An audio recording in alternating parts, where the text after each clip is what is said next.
Praise the lord. ఈరోజు దేవుని వాగ్దానము, నీవు నా ఓర్పు విషయమైన వాక్యమును గైకొంటివి గనుక భూనివాసులను శోధించుటకు లోకమంతటి మీదకి రాబోవు శోధన కాలములో నేనును నిన్ను కాపాడదెను. ప్రకటన గ్రంథము 3వ అధ్యాయము 10వ వచనము. ప్రజలారా, భక్తుడైన యోహానుకు దేవుడు తన దూత ద్వారా ఈ వాక్యములను సూచించెను.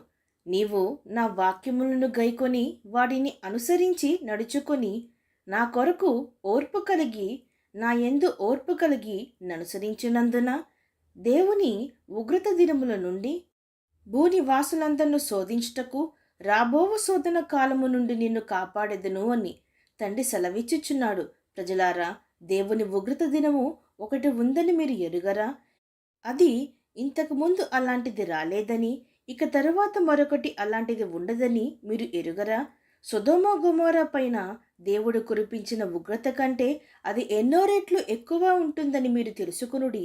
గొప్ప శోధన కాలం ఉందని, భయంకరమైన శోధనలు, ఎప్పుడూ కలగలేని శోధనలు, వేదనలు ఆ శోధన కాలంలో కలుగును అని మీరు ఎరుగరా?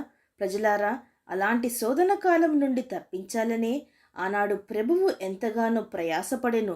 మన కొరకు చనిపోయి మనల్ని రక్షించెను. తన రక్తమును కార్చి మనల్ని కాపాడెను.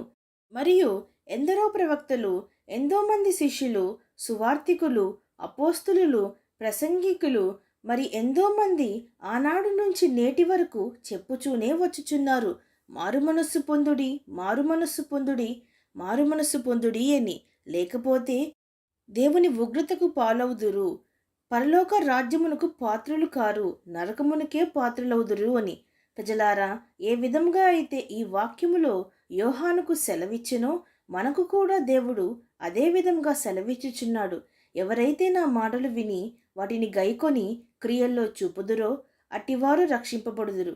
ఎవరైతే నా విషయమై శ్రమ అయినను నింద అయినను సహించి ఓర్పు కలిగియుందురో అట్టివారికి పరమందు వారి ఫలము అధికమగును. ఎందుకనగా ప్రజలారా, మనల్ని నిందించిన వారిపైన, మనల్ని దూషించిన వారిపైన పగ తీర్చుకోవడం మన పని కాదు. పగ తీర్చుకోవడం, వారు చేసిన దానికి తీర్పు తీర్చడం దేవుని పని. కాబట్టి మనము దేవుని రాజ్యము కొరకు సహనము కలిగి జీవించి ఓర్పు కలిగి ఉగ్రత దినము నుండి రక్షింపబడుదాం. విశ్వసించిన వారు నాతో పాటు ప్రార్థనలో ఏకీభవించండి. ప్రార్థన. పరిశుద్ధుడా, ప్రేమగల తండ్రి, ఈరోజు మీరిచ్చిన ఈ వాగ్దానమును బట్టి మీకు స్తోత్రములు. దేవా, ఎంతోమంది చేత మమ్మల్ని అనుదినము హెచ్చరిస్తున్నారు, ఎన్నో వాక్యముల చేత మాకు బోధిస్తున్నారు.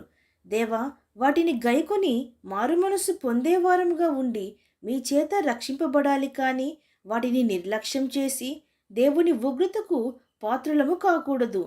మీరు మా కొరకు సిద్ధపరిచిన జీవ కిరీటము కొరకు ప్రయాసపడుతూ మా ప్రతి ఒక్కరి పేర్లు జీవ గ్రంథంలో లిఖింపబడులాగున సహాయము చేయమని వేడుకుంటూ, అలాగున మేము జీవించటకు మా ఒక్కొక్కరికి సహాయము చేయమని ప్రార్థిస్తూ, సమస్త మహిమాగంతులు మీకే చెల్లిస్తూ ప్రభువైన యేసుక్రీస్తు నామం పేరట అడిగి వేడుకొంచున్నాము తండ్రి. ఆమేన్.